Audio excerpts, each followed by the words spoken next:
Hello, everyone. I hope you're having a fantastic conference. From what I can see here, there's a lot of product activity. This panel is here to talk about legislation and legalization. So legislation and legalization with regards to THC, CBD, and also Delta 8. And as we know, there's some other variants like THC 0, and we can get into the mix where those are concerned. My name is Scheril Murray Powell, Esquire. I'm a cannabis, agricultural, dietary supplement, and trade attorney.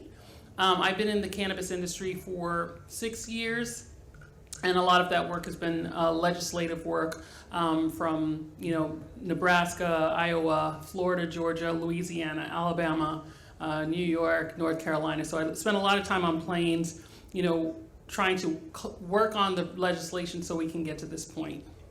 It's really refreshing to see this level of activity.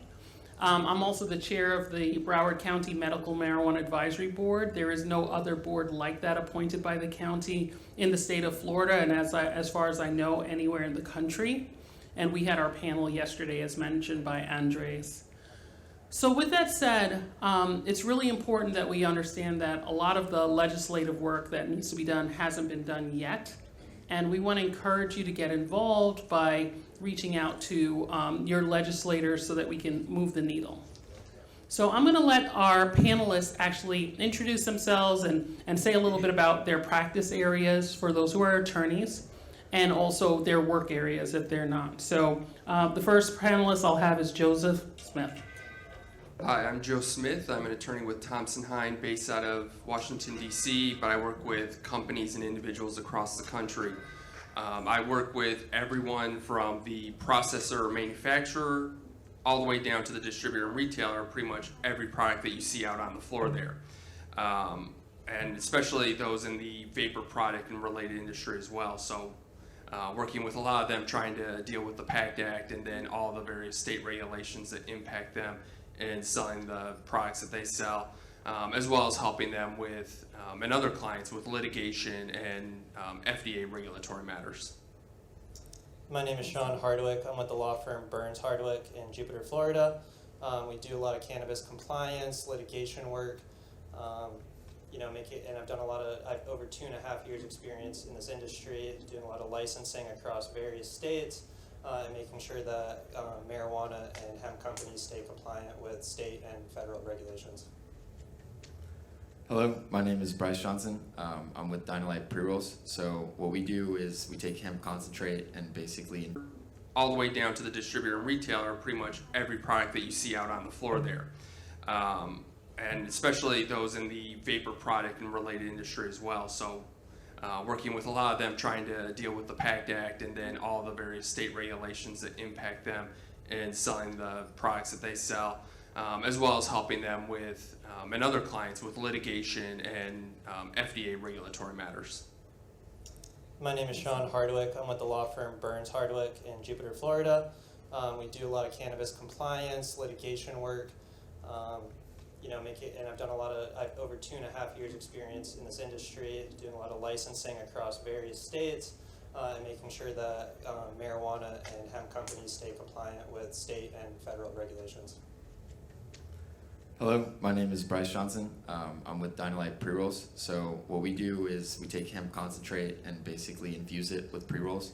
HHC, Delta 8, some of these alternative cannabinoids you're not going to find typically in high concentrations inside of the plant. So they have to be infused. How I kind of got into that was used to be doing a Delta 8 online store, and then we got hit with the PACT Act and had to kind of pivot and figure out some way to ship those products. So now we're just kind of doing that and really just trying to expand the industry overall. Awesome, thank you. And Joe, in your introduction, you spoke about the PACT Act. Can you share with our audience the PACT Act, who should be concerned about it, and how do you comply? Yeah, so who should be concerned about the PACT Act is anyone who sells any type of vapor product. Because what the PACT Act does is it used to only apply to cigarettes, and then it was recently in 2020, end of 2020, in the budget bill, expanded to anyone who sells an electronic nicotine delivery system, which was defined so broadly to include basically any product that is a vapor product. So CBD, HHC, Delta 8, doesn't matter. It's subject to the PACT Act requirements, which are registration with the ATF and state level reporting for every state you ship or sell into, which creates a bit of a headache and problem for in a lot of these states where, one, they weren't used to dealing with in the first place, but also people like Bryce, who, if you're a wholesaler or especially if you're a retailer, you have this new hurdle of trying to get your product in. In order to do that, you've got to go through hoops of, if a state requires a license, you've got to get licensed, which creates headaches, especially if they're not used to, especially non-nicotine products. And then you also have to report every month what your sales and shipments were. And so it just creates this real headache when it comes to the tax scheme as well as the licensing scheme. And so I've worked with a lot of companies trying to get up to speed on that and help them get in compliance, but a lot have gone the route of either finding a single distributor within their state, or like Bryce did, they just go do something else. They find a different product. So that's kind of a quick and dirty version of what the PACT Act is and what it requires. And just to be clear, if a store sells only CBD products, as long as they have the delivery system that could be used for nicotine, even if they don't have nicotine products, they are going to be held responsible for the PACT Act. Right, correct. Okay, just making sure we clarify for everyone. So Bryce, as a producer, how do you navigate all these changing laws when you have to look at the federal level, you have to look at the state level? What's the best way to stay in compliance considering the constantly changing landscape? Yeah, honestly, it's reading the news. Like, it's incredibly difficult. I probably read, every other day at least, just typing in, Delta 8, HHC, see what's coming up in different states, trying to stay on top of it. Also, just kind of talking to legislators and trying to see, kind of like what's going to be happening in the future, so we can sort of plan around that. I really wish that it was a little bit easier, because sometimes it feels like that, like within 2 weeks something can completely change, and so you're, golden right as you're working, and then all of a sudden it's like, oh man, I just heard about this, and now we got to completely change everything that we're doing. So it's a lot of research, a lot of just trying to stay up to code, and I think of it as like specific geographic regions, trying to focus on those and not trying to push the boundaries in the ones where it is like more difficult to get those products to be compliant in that system. And how often do you find that you have to update your packaging? A lot. A lot too, yeah. So we actually had to just start printing our own labels, basically, because we had to, keep up to date with whatever was coming out. And a lot of times you don't even have any sort of notice. It's just like you read about it and it's like, okay, hey, now all of a sudden, as of yesterday, we've got to put this on there. So we try to look at the hardest states and who's regulating the hardest, and then go and follow that. I think Florida has been the best so far. Holly Bell, the cannabis director here, does a great job. The town hall meetings are amazing, and I think that has kind of helped out a lot, is just having a good communication with the people who are making the rules, so that you kind of know to be able to how you can follow those. But yeah, it's it's a lot of changes, a lot of basically just staying kind of agile and being willing to adapt as needed. Really good tips there. Make sure you you read the news. Make sure, I would suggest Google alerts for anyone who's in the industry. Make sure that you're in touch with your regulators and participate in the process. Very important tips. Thank you so much. And then Sean, we want to hear from you. I know this panel is supposed to cover THC, CBD, and Delta 8. So let's really talk about the distinctions there.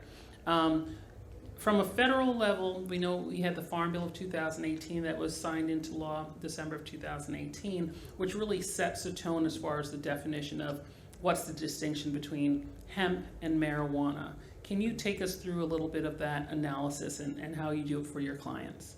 Yeah, exactly. So the 2018 Farm Bill, put the distinction between hemp and marijuana. It's the same cannabis plant, but it's defined by the level of THC that's naturally found in that plant. So the definition of hemp is cannabis with 0.3% THC or less. In addition, any hemp product has to have 0.3% THC or less. So so the biggest issue that we run into is, you can take a hemp plant, go through some sort of conversion process to create Delta 8 or some sort of other product, and during that time, you're going to have over 0.3% THC during that processing, and so technically at some point it will become marijuana. But the final product, again, has to be below 0.3% THC. And so hemp producers have become very creative in creating these Delta 8 products, the HHC products, the THCO products, the THC products, which all fit within the definition of hemp if you look at deriving from a plant with 0.3% THC, and then the final product having 0.3% THC or less. Even though some of these products are psychoactive and sort of mimic or have similar effects to Delta 9 THC, which is what makes cannabis, is the big separator, the big distinction, and regulators really want to make sure that consumers aren't having psychoactive products that could potentially be unsafe to users. Excellent. And I know the Farm Bill also turns on, it has Delta 9 percentages less than 0.3%, but it also turns on sourcing of the material and sourcing from a legal hemp program. How does that impact your work across the nation? So I'm going to let you all answer that. Like having clients for the attorneys and having a business where you are targeting more than one state. How does the chain of custody and how you're sourcing the product vary from one state to the next state? Yeah, I think the biggest challenge is that every single state has their own laws as far as which products are legal. So several states have banned smokable hemp, several states have banned edibles, and so it's really important to make sure that you're keeping on top of which states allow which products that you're selling, because basically every product is legal down here in Florida, but Delta 8, for example, is banned in Arizona and California and Washington. So you got to make sure that what you're selling is legal in that state. Yeah. Do you have anything to add, Joe? Yeah, I was just going to say that exactly like Sean said, I mean, the variance between states, what terms and how they're actually doing, for example, if they prohibit it, with like Delta 8, there are, I think, a little over 20 now that actually prohibit it, but then others don't necessarily prohibit it, but they only allow it for sale through certain channels, or they prohibit smokable hemp, but they allow inhalable hemp. So if you have vapor products, you can sell them, or some prohibit both, or some prohibit inhalable but not smokable. So it's fun explaining to clients about, well, no, this market you were selling to last week, you can't sell to anymore, or not with this product, or for example, a number of states that have started to set up requirements for distributor or retailer registration requirements or product approval and registration requirements, where you have to send in, if you want to sell to that state, you have to send in your labeling and get it approved by the state, which if you sell to 50 different states is a bit of a headache, because what may be acceptable in one state isn't necessarily going to be acceptable in another state. And so that's just creating more and more just a patchwork of how how companies have to operate.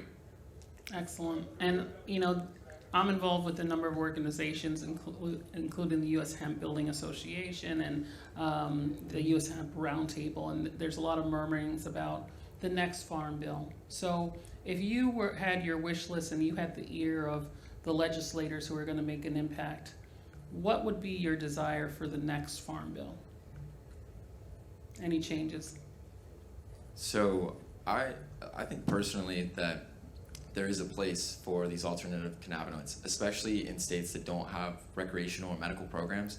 That is the cannabis industry there. You look at Texas, South Carolina, Tennessee, Kentucky, like most of the people that are there, I think they wanted to get into the cannabis industry. That's why they did CBD. That's why they started doing hemp. So maybe, some of them wanted to stay just solely on CBD, but how do you sell a product? You can't say what it does. Like, you can't make any claims about CBD. You can't market it as a dietary supplement. I mean, it's extremely difficult. So I think that, we need to keep some of these in there as hemp, and at least until we establish some sort of framework for interstate commerce of marijuana, because just moving those hemp products into the category of marijuana it's taking steps backwards, I think. I mean, I would say most people think that we're on the way to legalization, so let's, keep going along that way. Let's not, take backtracks. On the other hand, though, I would really like to see some sort of like scale almost. I don't think that THCO, THCP, some of these ones that are completely synthetic, not naturally derived, and not found naturally in the cannabis plant, and that are more psychoactive than Delta 9, I don't think they should be in the same category. Delta 8 HHC seem to be less than Delta 9, so that's okay. I kind of look at it as like, let's regulate it like beer, and then let's regulate the hard concentrates like liquor. And Senator Nancy Mace, actually she's my representative from Charleston, South Carolina, she's got a really great bill right now.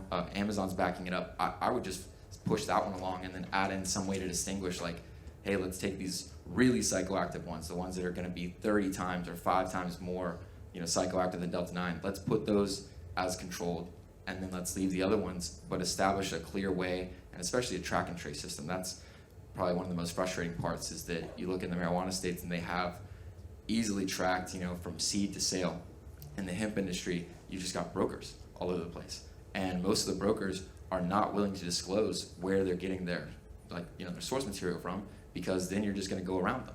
So they'll redact COAs, they'll blank them out. That's kind of annoying, because then now you don't even know where you're actually getting your stuff from. So I would like to see a really nice track and trace system, and a very clear pathway forward for like a federal interstate commerce of cannabis as a whole. Excellent. Really good points about track and trace, centralization, federal oversight of cannabis. I want to continue that discussion and go back to the Dream Farm Bill as far as, it seems like a distinction is being made between intoxicating cannabinoids and non-intoxicating cannabinoids. So I'd like to bring Sean and Joe into that conversation about intoxicating cannabinoids. Is there a place for them outside of the dispensary space, and how would that regulatory model look? And then we'll circle back to the Farm Bill Dream Farm Bill. Yeah, so I think one of the easiest things that we could do for the next Farm Bill is allow, to change the definition of hemp to allow for 1% THC. Because the reason we have hemp at 0.3% THC is because regulators want to not have these psychoactive products, and allow the psychoactive products to be regulated under the marijuana program. But at a 1% THC, you're not going to have these psychoactive products, and the ones that you can create, how they're created now, they're just going to be better. They're going to be higher quality products. So it's just a very simple fix to just allow a tiny bit more THC in the definition of hemp to create a higher quality product available to everyone in the market. Awesome. Do you have comments on either of those two topics? Yeah, I was just going to say, there's the Congresswoman from Maine has, and Penegri, I apologize for not getting her last name right, but one of the hemp bills she's put forward actually is aimed at raising. Penegri, I think. Penegri, yeah, thank you. Thank you. She does have it in her bill to raise the THC level to 1%, but that would shift it to a total THC cap rather than just the Delta 9. So that would, to an extent, have impact on some of these Delta 8s, but it also would make it a lot easier for the hemp companies in general to get their product out there, to get it processed, because for so many, getting it that 0.3 or below, it's not an easy process, and it has to be timed just right, and it can be very difficult in terms of when they get to the lab and get it tested and all that. So that 1% really could open the door for a lot, like Sean said, higher quality and overall more hemp available and more hemp-related products available on the market. So we're hearing that making a clear distinction between intoxicating and non-intoxicating products is one of the items we'd like to see some clarity on, as well as making sure that we raise the THC limit for the CBD products from cultivation all the way straight through to 1%. And I know there's a lot of support for that desire. Just moving on a little bit, let's talk about white labeling. I'm sure this is an area that you speak to your clients about. A lot of people are interested in getting into the cannabis industry, and the more we have a legal regulatory framework, the more difficult it is for you to become a new entrant. So a lot of people are turning to white labeling products that are already in existence. They have the infrastructure. All they have to do is send their logo. The labels are supposed to be compliant. What are your views on white labeling, and what advice would you give to people who are in the process of selecting someone to white label products from? There's some vendors down there clearly advocating for selling white label products. So, anyone want to take that? Yeah, I think white labeling is important because branding in this industry is very, very important. A lot of these hemp products are more or less the same. Like your CBD tinctures are pretty much the same from producer to producer. So it really comes down to the brand. What does the brand stand for? Some are targeted towards athletes, some are targeted towards veterans, some are targeted to a younger audience, some are targeted to an older audience. So I think it's really getting your brand to the customers that you want is important for this industry. I would say too, white labeling is kind of a good opportunity for people who otherwise couldn't join the industry. I mean, like cannabis as a whole has been illegal for like last 20, 30 years, I think, since the 70s. And so there are a lot of people, I think, that look at this as the next big agricultural commodity. And in a way, you've got a mom, right, that she started to use cannabis and CBD oil even. She likes it a lot. It's been made a huge impact in her and her family. She wants to start her own little business, right? How could she do that? Like, is she going to have millions of dollars to be able to build out this huge facility? Probably not. And so I think that white labeling gives people an opportunity who otherwise wouldn't be able to have that capital or have the infrastructure to be able to be compliant and be able to produce high quality products. But it gives them the chance to enter into the market and at least make a name for themselves, like start a business, hire people, and it also really, I think that everything's sort of community driven in a way. The hemp community is crazy, like Facebook groups, WhatsApp chats. That's really like what is driving the industry. People are just talking, they're sharing information. I've never really seen anything like it before. You definitely don't see it on the marijuana side. So I think that that's kind of a huge thing. Private labeling, same thing. So I would say definitely entry into the market is a good thing. Awesome. Is there any litigation that we're watching, keeping an eye on as far as moving the needle on this industry? Any pending cases? The Texas ban is huge, I think. That one, when they dropped the video that was like the USDA and the DEA with the Florida town hall meeting talking about, that these alternative cannabinoids were considered hemp, I think that was huge. From the last time that I checked, they took it all the way to the Supreme Court in Texas, and they were like, yeah, no, they can't outright ban it because basically the state of Texas used the same language for defining hemp products as what's in the federal farm bill. So that was like really good clarification, I think, and also kind of established some sort of precedent, I would think. But I don't know if it's actually been completely resolved. So that's huge. And then I also think that some of these places that have just been raided, like especially in the Southeast, they'll go in and they'll raid these stores. They have no way to test or distinguish between Delta 8 or Delta 9. And so they'll come in and they'll just take all of your stuff. I mean, your cash, your inventory. Like, they're arresting people who are just working at a vape shop. And it's like, it's not really fair at all. So I think that some of those ones are going to be important too, and how that gets treated and how it gets resolved. Yeah, I think we're seeing a lot of intellectual property litigation. You've seen trademarks that have been infringed, like cannabis companies using logos and branding that's very similar to products that are well established on the market. And then we also just saw recently a patent for cannabis oil that was denied by the USPTO. So I think it's it's just interesting to see that this industry is becoming a lot more mature and experiencing a lot more of the headaches that an established industry is facing. Okay. As we move forward, what are the areas where you'd like to see more standardization, and what are the areas that you think there needs to be creative liberty as we continue to grow our industry? Lab testing, 100%. That would be like definitely what I would say. We've had samples that we've sent to the same lab of the same lot and gotten a variance of like 10, 15%. And even if we go to other labs, I mean, it's always going to be kind of different. And I understand to a certain extent, like every single batch, especially when it comes to plants, are going to be different. The levels in the top of the plant are going to be lower than, or different than the ones that are in the bottom of the plant. But I think having some clear, like standards for testing and for distinguishing whether or not, what's actually in these, that's going to be huge. And I think that would really alleviate a lot of the issues. Awesome, and I'm a member of ASTMD 37. I'm part of the executive committee, so that is something that ASTMD International takes really seriously, and they have developed some laboratory standards. It's just getting people to adopt those laboratory standards with regards to sampling, with regards to sanitizing equipment, and other protocols. So it's great that you mentioned that, because that is a really key area of consumer protection. Anyone else want to comment on creative liberty versus standardization? Yeah, so as far as standardization goes, I think, and Bryce already talked about this, I think it's important that we have some sort of national track and trace system. So what happens in the marijuana industry is you track the seed from the time it's planted in the ground to when it goes to the dispensary to the time it's sold to the consumer. We don't have that in the hemp industry. So you can have a plant that's grown in Colorado, processed here in Florida, and then sold to a consumer in North Carolina. And then if there's some sort of adverse reaction to that product, that consumer has no way to figure out what went wrong. There's no way to figure out what went wrong with that product.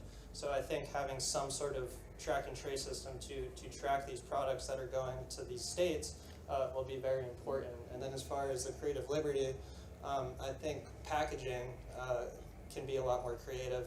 Every single state has their own sort of regulations for product packaging, and some of them require warnings and all this sort of information that takes up all of the packaging, especially for like vape products that you don't have that much room to share that information. So I think having a more standardized regulations as far as packaging goes that allow consumers to have more flexibility and more creativity to share their brand would be important.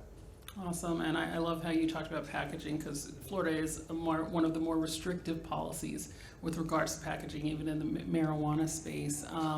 And one thing that ASTMD 37 has done is they've created a universal symbol for cannabis that's being adopted by a number of states across the country and even internationally. So that is an area where we can have some creative liberty so people can really understand what they're getting, and we can have some branding activity, but also we want to make sure that when it comes to like universal symbols and things to identify, hey, we want to make sure that you know what you're getting, we can be very standardized. So thank you for that.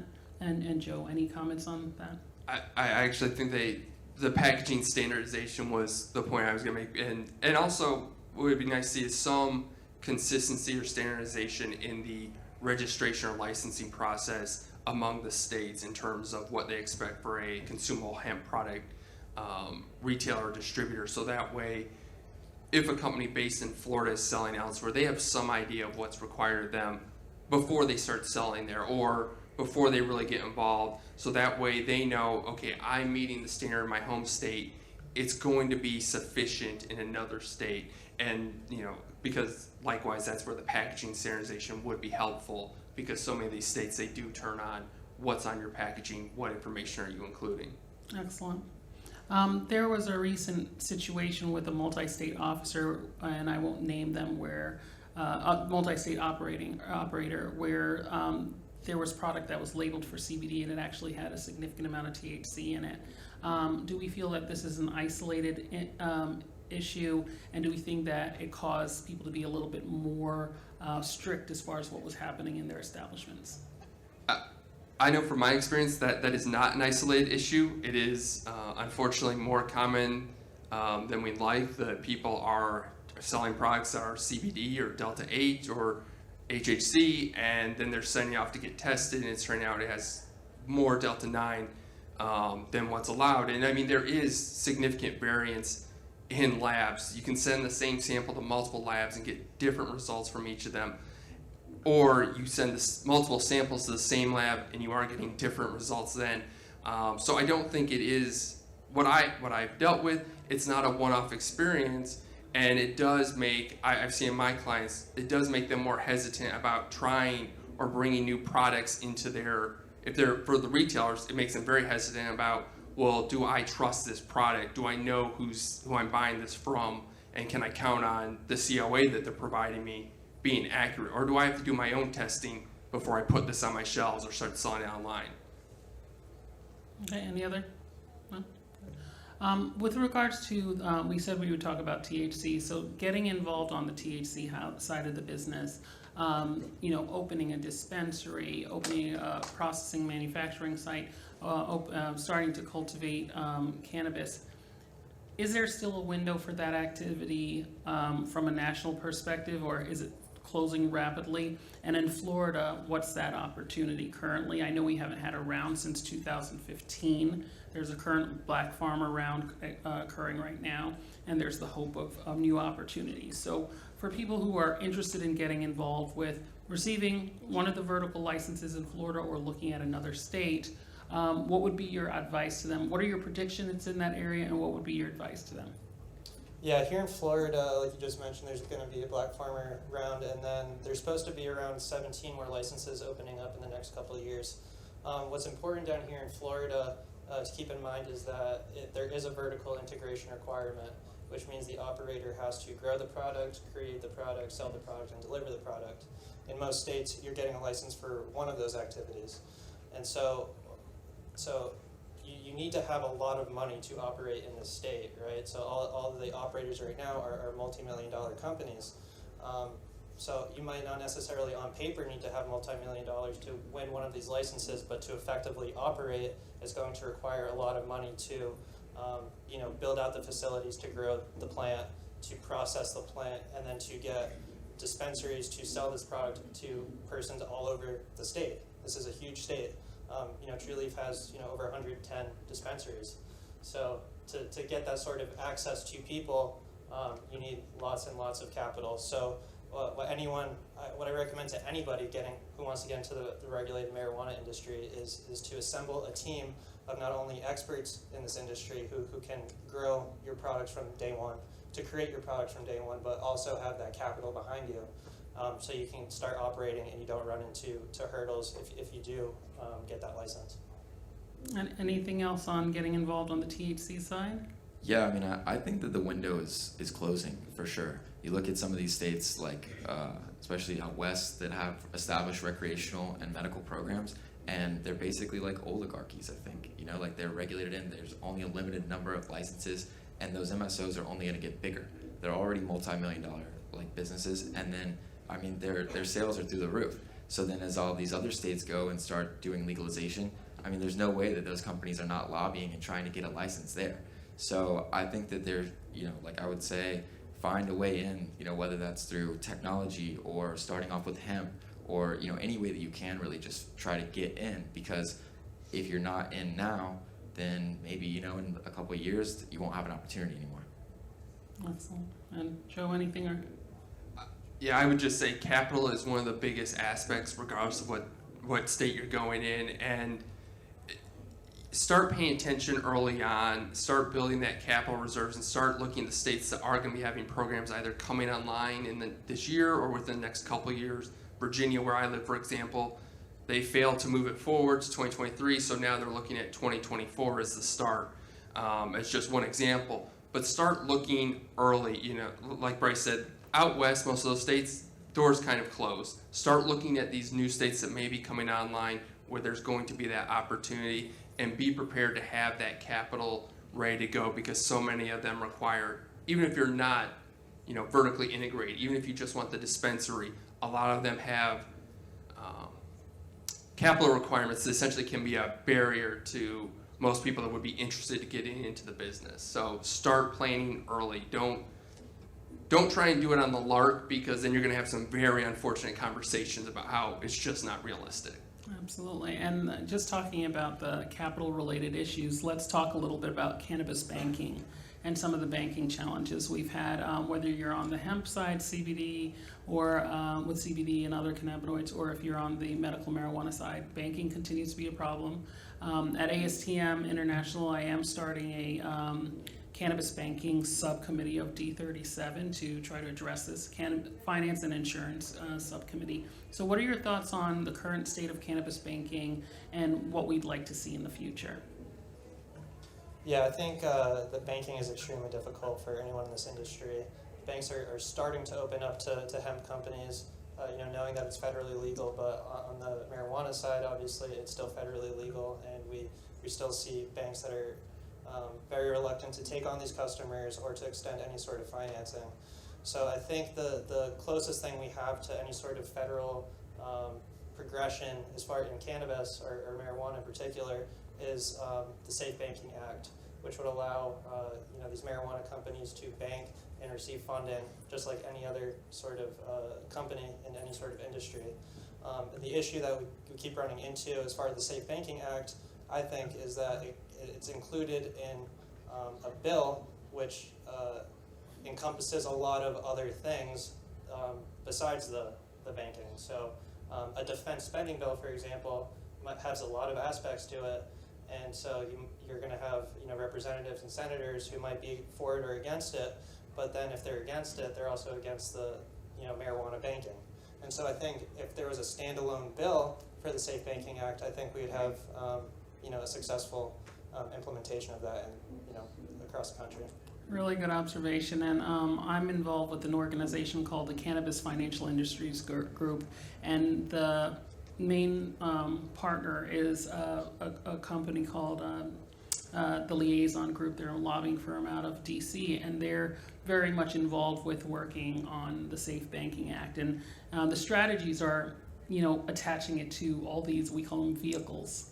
So these vehicles to get it through the legislature, whether it is on other topics. So it's really interesting to hear the the other opinion as far as, hey, let's just do it standalone and wait for that opportunity instead of trying to attach it to whatever we can going through. And I think that's a really interesting debate.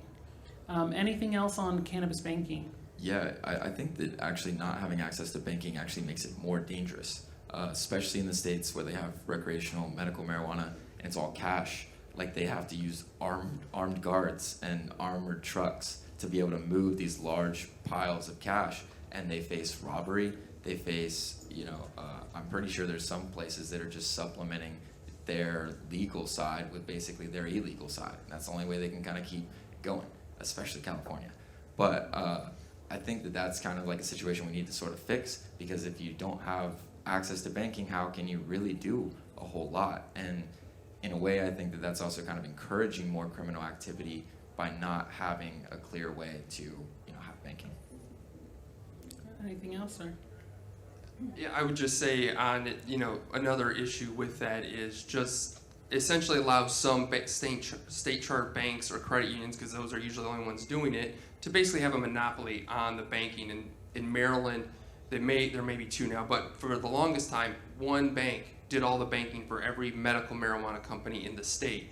And so when you have that kind of monopoly and you're the only one or one of only a few doing it, you can charge exorbitant rates to these companies, and it does make it a lot harder. And even for ones that aren't in the THC side, but even hemp, so many of them are still having issues with that. Or I have clients who they sell vaping products, but they start getting into hemp or distributing hemp products, and suddenly they start having banking issues because their local banks started having questions of, what is this product? Is it legal? We need, they started having all these additional hurdles. So something like the Safe Banking Act, or really anything to help give some more clarification on this point, would help relieve a big burden for the industry. Fantastic. And access to capital is such a huge issue when it comes to social justice issues and equity, and allowing for minority participants to enter the market, and people who don't have the means. So it's really something that we need to put some attention on at a federal level. With that said, just thinking about the marijuana industry overall, and the fact that we've built this legalization on the backs of equity-related issues, social justice-related issues, but also patients. So now that we're in a state that is a medical state, we haven't made any movement. There's been adult use bills every single session, and they have failed, and it doesn't look like we'll do any better this session. So have we forgotten about, as we've built this industry in a medical state, have we forgotten about the patients? Have we forgotten about the people who are wrongly incarcerated? Have we forgotten about other people who deserve justice with regards to this plan? Yeah, I think that we kind of have. In Florida, the last license that I saw, I think, wasn't it like 54 million is how much did it cost? Yeah, but they go between 54 and 100 million, yeah. So I mean, like, who has $54 million just laying around? Yeah. Like if we talk about social equity, I think that part of that is opportunity, and I don't think that opportunity should just be, okay, hey, we want to get a license, so let's find somebody who's going to qualify for social equity and basically put them up as like a front person so we can get the license. That's not right either. I think that if somebody wants to join the industry, give them the opportunity, give them a way, like something that they can do, with like just anything really that they can do. So I think that we kind of have forgotten about it a lot. I think that we use these buzzwords and we talk about it as like, oh, something that we're doing, and then really nobody's really doing a whole lot about it.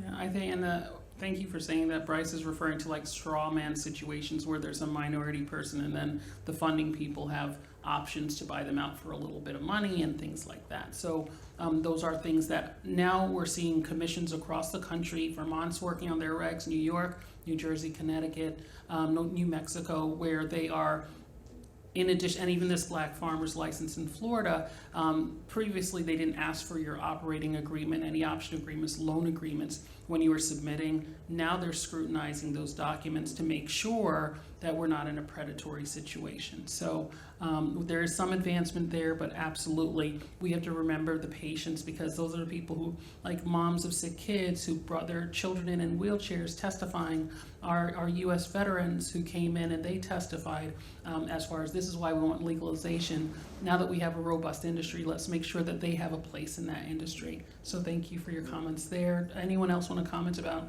the patient experience in a medical state such as Florida?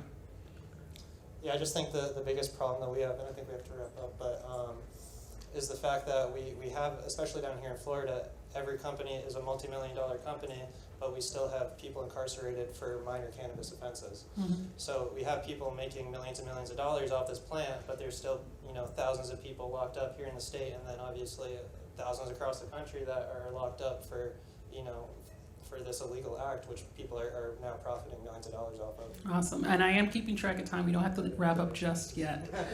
So I want to make sure that each of you get an opportunity to answer some questions from our audience. So are there any questions at this point for this panel? No panels. No panel questions. Yes, sir. Actually, yeah, it's a broad one, whoever wants to. And it goes into all the adult products as well as what you brought up earlier with the vape, with shops around the country getting stolen trooper, everything taken. I owned some shops in the 90s and 2000s, and since 71 with the Nixon Controlled Substance Act, federal law dictated, and still, correct me if I'm wrong, supersedes local law. So every 4 to 8 years, we would have DA sweeps. There was only a half a dozen of us in Palm Beach County. So we would call each other, hey, we've got a semi-truck here, Is the same true we've come a long way in the green industry, like a long way since then. But is the same thing true and potentially happening now? Where there could be a federal sweep because that supersedes local legislation? Personally, I don't know about federally, possibly, but I think that that's a very controversial thing that would occur, especially like, I think that the Justice Department has like a memo out, kind of, right, where they're not really The Cole going memo after and subsequent memos. I think that if you're a cartel or you're like really hardcore in the black market, that you should worry about the federal government. But I think I would hope that really they have other priorities there. Like really, if we're talking about what it was every 48 years, depending upon the political swing, election season. Almost every year, 14 years, we would have feds come in to our shops, and what you kind of described would happen. And we would call each other, hey, we'd clear our shops out, and it was clockwork every 48 years. So you bringing up that that's happening, which I wasn't aware, with the vapes and the deltas and such. I didn't know, and I'm correct me if I'm wrong, counsel, but the Controlled Substance Act 71 still is enacted, right? As far, yeah. So how does that look now in today's narrative and in today's political? Yeah, I'll lens? take that question. If Yeah. you're okay, so yes, we are vulnerable to the political pendulum swing, and who's in office and who puts in place attorney generals. We are in a vulnerable position. we're not as vulnerable as we have been in the past, just because there are some very vocal governors, like when you're looking at California, when you're looking at Nevada, when you're looking at Colorado, that have really stood up for the industry. And I think that's going to be a growing population, especially as we see the tax revenues flow into the states and support their educational programs. So the more that we can, one, stay in compliance, so that we can give the data to support these governors, these brave political leaders, influencers, the ability to say, we're a good industry, we've been regulating ourselves, we've been compliant, then there's less of a risk of that. But in our budget, national budget, there's always a line saying, the DEA does not have the funding capability to prosecute these legal, these state, highly regulated state programs. So the key is staying involved and not sleeping at the wheel. We're not all the way there, but it does depend on your vote and who you put in place with regards to the risk of that scaling back a little bit. But I want Joe to be able to speak as well. No, I was going to say exactly that, but I was also going to say one area where there has been some federal enforcement, not so much on the products themselves, but some of the equipment or devices that are used, such as vaping devices, things like that. What we've seen is more of CBP, Custom and Border Patrol, seizing products at the borders, seizing shipments and holding them up. And even if they're being used for hemp or other legal products, they're still being seized, they're still being held because there's potential they could be used for marijuana, which that's where it comes back to, well, federal law is still legal, we're holding it, you need to pay X amount of dollars to, we're not going to give it to you, but you have to pay for it anyways. So that's one avenue where there is some more activity, and frankly, some of that unfortunately depends on who the customs inspector or officer is who happens to be going through your shipment, and what port your product comes in at. But what I've seen more of is it's state level enforcement. It's local law enforcement, whether it's a sheriff or police, going into these vape shops or smoke shops or just general variety shops where these products are being sold and seizing them or questioning or doing the testing, and they can't tell the difference between Delta 8 and Delta 9. They just say THC, we're seizing it, you're under arrest, we'll figure this out later. And usually what happens is exactly that. Everyone starts calling around in their community. They start saying, hey, I just had sheriff's deputies show up here, get it off your shelf now. Or, hey, tell so-and-so this product tested positive for THC. We need to figure out what's going on here. And then there's also usually tied into that, because it's a grapevine, DEA was here. They're the ones doing the testing. They're the ones seizing. And then you find out 2 days later, no, it's just the sheriff decided they were going to crack down. And that has just as significant impact because it does put fear in people that, well, my shop could be next, or I'm only a county over. Is this some part of a broader task force, broader action like we've seen in, South Carolina? I know they did something, Georgia did something along those lines. So it does create that concern even if it's not at the federal level. Excellent, thank you. That's such a great note to close on, and I just want to add that, the federal agents are here. They are not always, don't be as alarmed when they come in for a raid. They're always present. They're at every one of our events. So we need to be compliant all of the time, whether we're in our own spaces, when we're in our own shops among friends. We need to always make sure that we are representing the industry in a way that'll allow the industry to continue. So they're already here, they've been attending conferences right along with us. Okay, so thank you. I want to thank our panelists. Please give a round of applause to the panelists. Thank you so much. And